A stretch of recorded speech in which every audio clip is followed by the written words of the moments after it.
मेरी शादी एक अमीर घराने में हो रही थी, लेकिन मुझे डर लग रहा था कि कहीं मेरे पुराने आशिक की वजह से मेरी शादी ना टूट जाए।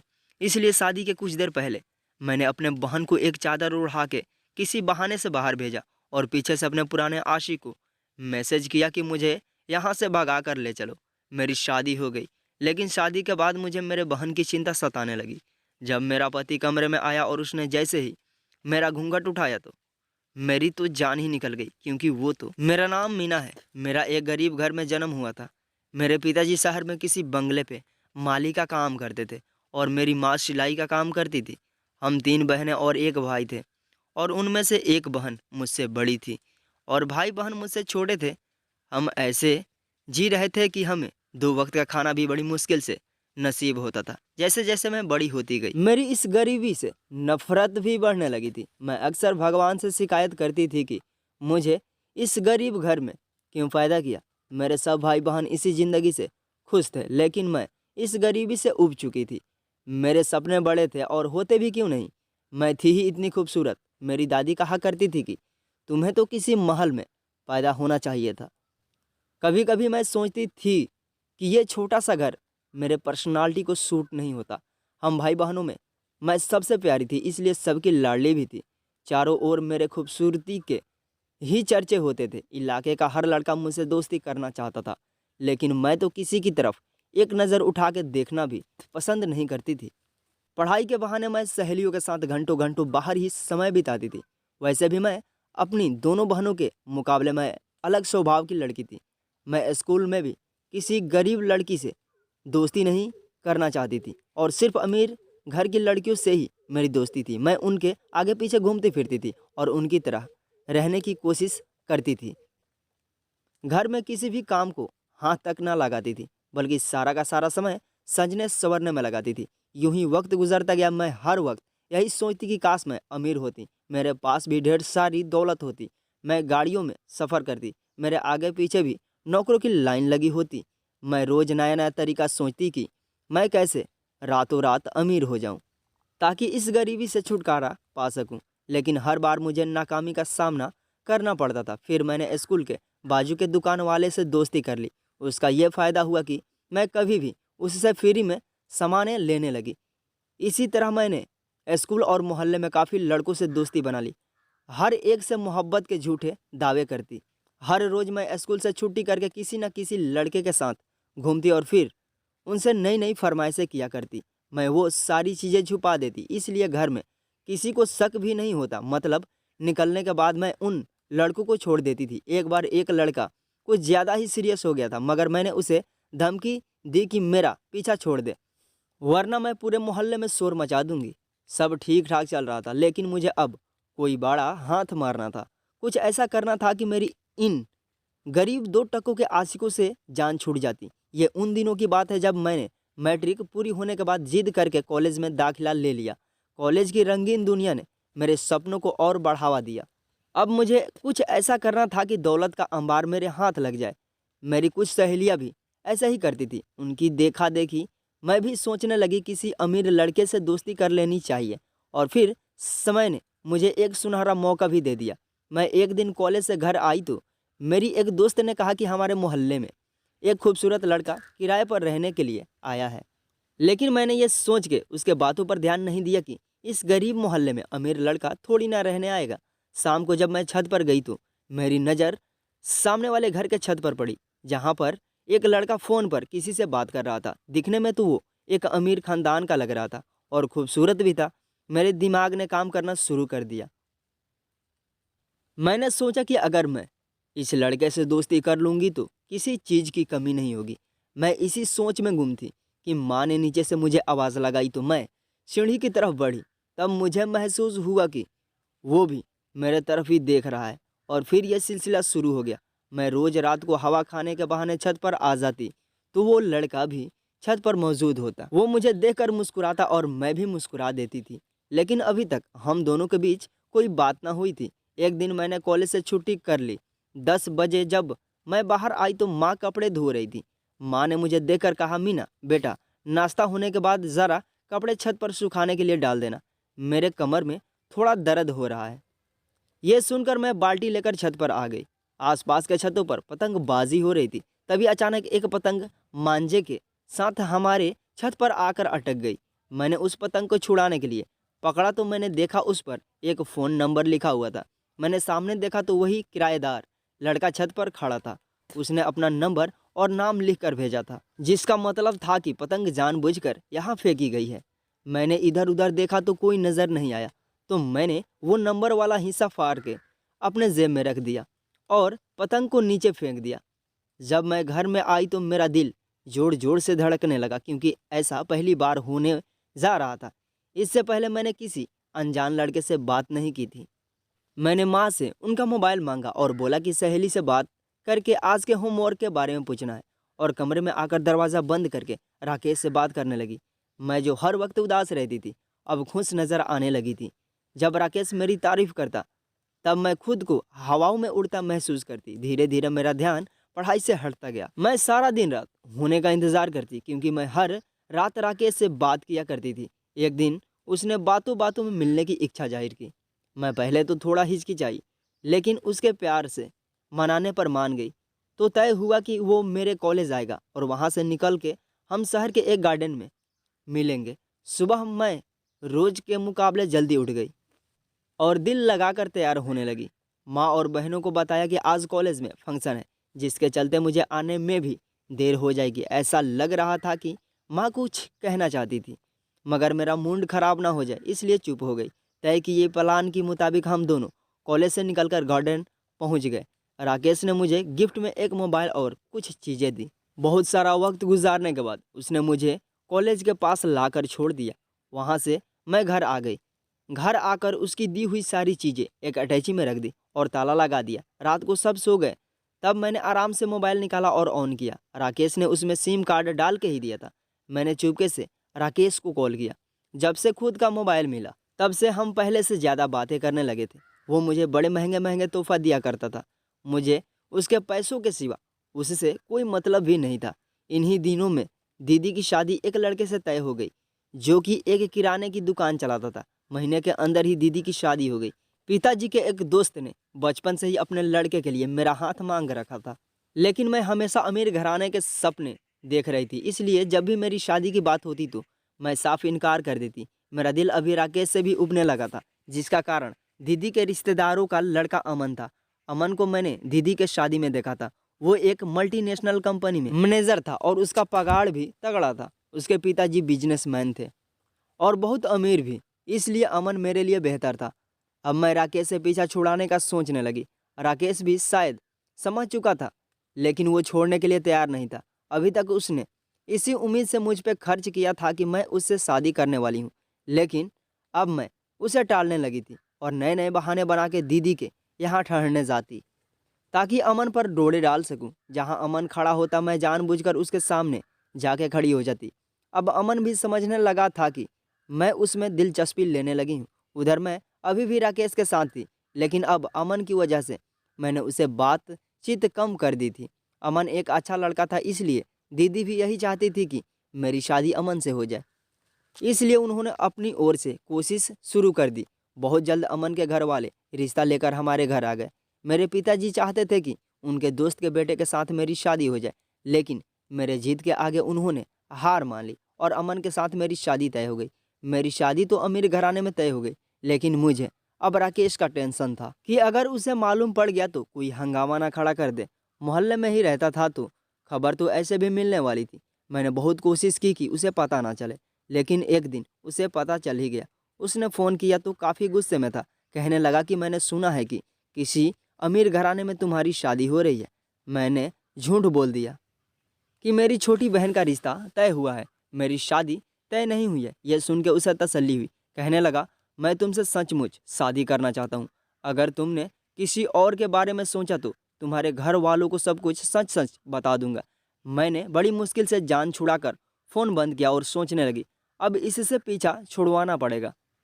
ये ना हो कि ये किसी दिन घर आके मेरी पोल खोल दे।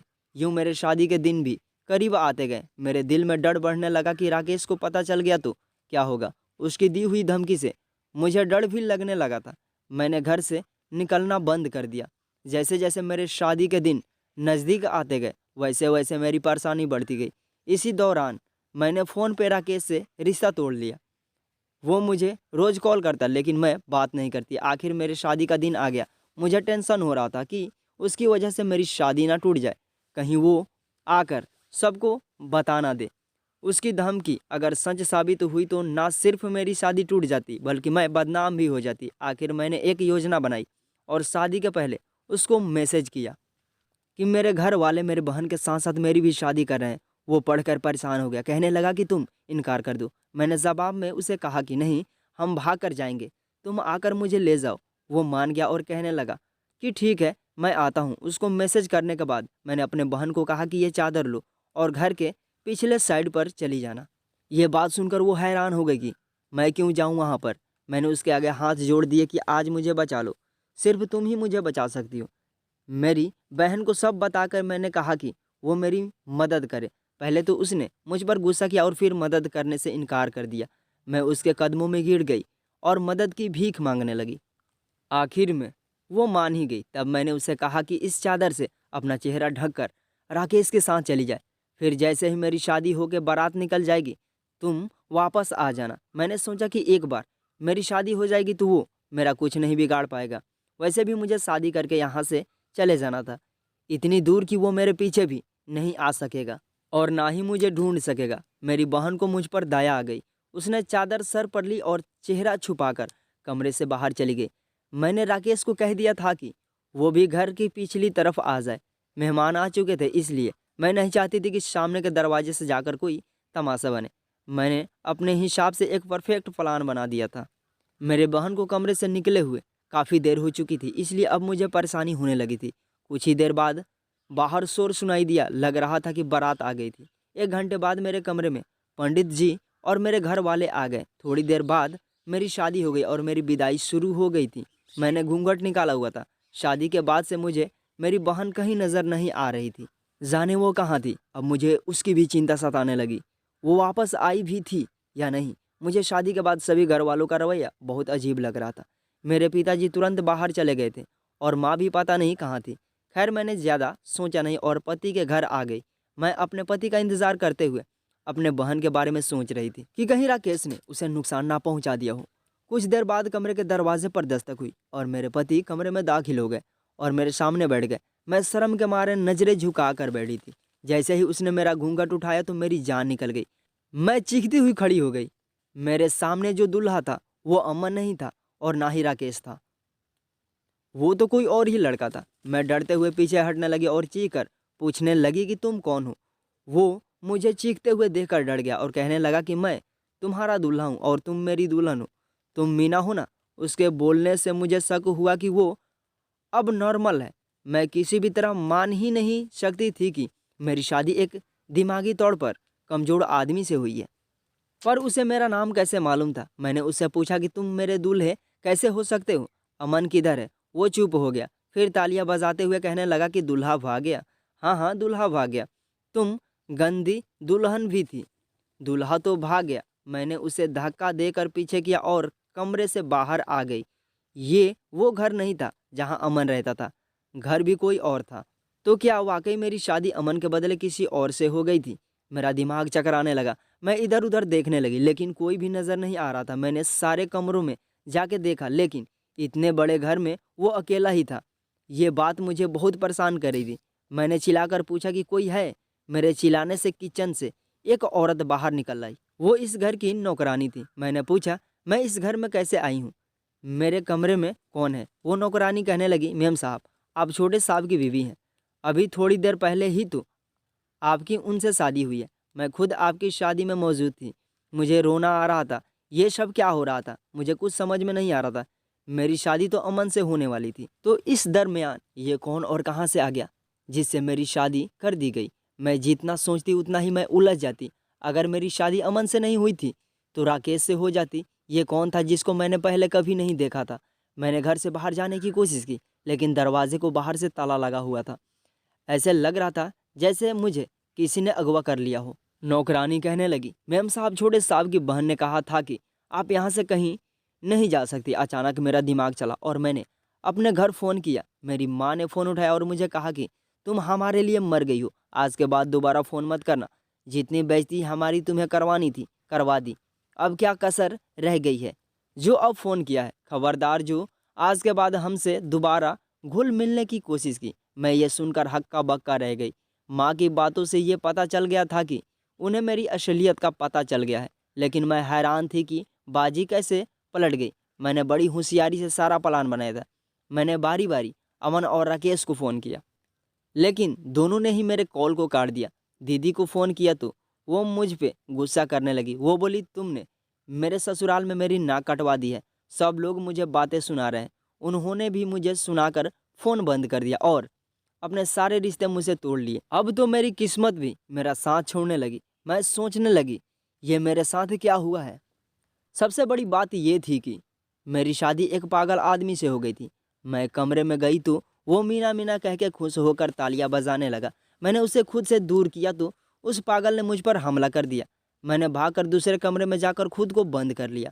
कुछ देर बाद मैंने अपने छोटे बहन को फ़ोन किया और बोली, सुबह मुझसे मिलने के लिए आ जाना। मैं जानना चाहती थी कि मेरे साथ क्या हुआ है। वो सुबह आई तो मैंने बेचैनी से पूछा कि ये सब क्या हुआ है। वो मेरी हालत और मेरे दूल्हे को देखकर उदास हो गई। मुझे उसने सारी कहानी सुनाना शुरू कर दी और कहने लगी, छोटी दीदी, जब कल तुमने मुझे चादर देकर घर के पिछवाड़े में जाने को कहा था, उसी वक्त बुआ ने मुझे देख लिया और हंगामा खड़ा कर दिया कि लड़की घर से भाग रही है। राकेश भी वहीं था। मैंने उसे भी बार बार कहा कि यहाँ से चले जाओ, मगर वो कहने लगा कि मुझे मीना ने मैसेज किया था, मैं तो उसे लेकर ही जाऊँगा। इतने में बाकी सब घर वाले भी इकट्ठे हो गए। बुआ ने मुझ पे इल्ज़ाम लगा दिया कि मैं घर से भाग रही थी।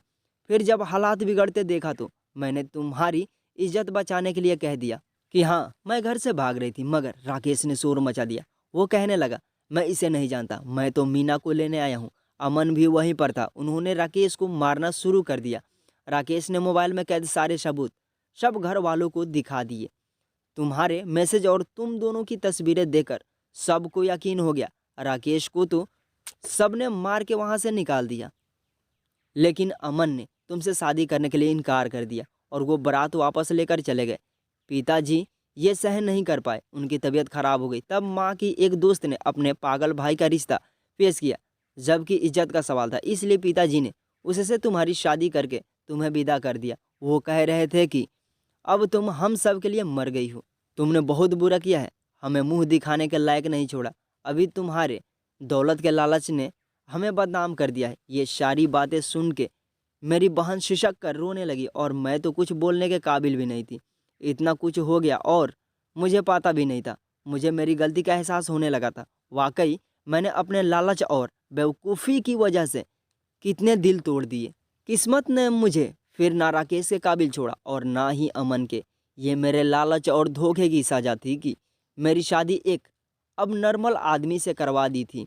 वो उम्र में मुझसे 3 साल बड़ा था, लेकिन उसका दिमाग बच्चों जैसा था। लेकिन ये सारे समय में मुझे एक बात खटक रही थी कि वो ये कि मेरा पति पागल था, लेकिन उसे मेरा नाम कैसे मालूम था। अगले सुबह मेरे पति की बहन आई और मुझे देखकर कहने लगी कि पहचाना, ये जो तुम्हारा पति है ये कौन है। भला मैंने अपने पति की तरफ गौर से देखा तो लगा जैसे मैंने पहले कहीं इसको देखा हो, मगर मुझे याद नहीं आ रहा था। मेरी ननद कहने लगी, ये मेरा भाई अमर है, जो आज ये 4 साल से पहले तुम्हारे पीछे पागलों की तरह घुमा करता था। तुमने इसे भी अपने इश्क के जाल में फंसा कर रखा था। फिर जब तुमने इसे धोखा दिया तो इसे बर्दाश्त नहीं हुआ और इसका ये हाल हो गया। तुम्हें आज भी याद नहीं है कि ये कौन है? मुझे याद है, ये तब की बात है जब मैं मैट्रिक में पढ़ा करती थी। मेरी ननद ने नफरत से कहा, शुक्र करो कि मैंने तुम्हारी शादी अपने भाई से करवा दी, वरना पूरे मोहल्ले के लड़कों ने गवाही दी थी कि तुम एक बद किरदार लड़की हो। तुम्हारे पिताजी की जान निकलने वाली थी तो मैंने तरस खाकर अपने भाई की शादी तुमसे करवा दी और उनकी इज्जत भी बचा ली। अब तुम मेरे भाई के साथ ही रहोगी। अगर तुम इसे छोड़कर गई तो मैं तुम्हें मुंह दिखाने के लायक नहीं छोड़ूंगी। इसे इस हाल में तुमने ही पहुंचाया है, अब इसे ठीक भी तुम ही करोगी। मैं रोने लगी। मेरे नसीब में यूं जलील होना ही लिखा था। मुझे दुख भी हुआ कि मेरी वजह से एक जवान लड़का पागल हो गया था। मैंने अमर को अपनी किस्मत समझ के कबूल कर लिया और दोबारा ऐसी गलती ना करने की कसम खा ली। अब मुझे अच्छी लड़की बन के रहना है। मुझे अच्छा घर और दौलत तो मिल गई थी, लेकिन तिरस्कार के साथ मिली थी, इज्जत गंवा कर मिली थी। मुझे अब सोच के तकलीफ होती थी कि मैं कितनी गलत थी। मेरे छोटे बहन की शादी कुछ सालों बाद अमन से हो गई और वो बहुत खुश थी। उसे बिना मांगे सब कुछ मिल गया था और मैं साजिश करके भी हार गई थी। मैं अब रोज मायके जाती हूँ कि माँ पिताजी अब मुझे माफ़ कर दें, उन्होंने अभी तक मुझे माफ़ नहीं किया। लेकिन मुझे उम्मीद है मेरे माँ बाप हैं कब तक नाराज़ रहेंगे। जब वो देखेंगे कि मैं बदल गई हूँ, मुझे माफ़ कर देंगे। मैं अपनी कहानी से यही सबक देना चाहती हूँ, लड़कियों की इज्जत बड़ी नाजुक होती है। इसे पल भर के सुख चैन के लिए गिरवी नहीं रखना चाहिए, वरना समाज जीने नहीं देता। मेरी अब यही कोशिश है कि मेरे पति ठीक हो जाए ताकि मैं उनसे माफ़ी मांग लूँ। वो मुझे माफ़ कर देंगे तो भगवान भी मुझे माफ़ कर देंगे। ये कहानी आपको कैसी लगी कमेंट करके बताएं और ऐसी ही नई नई कहानियाँ सुनने के लिए हमारे चैनल को प्लीज़ सब्सक्राइब करें। थैंक यू दोस्तों, इस वीडियो को पूरा देखने और सुनने के लिए।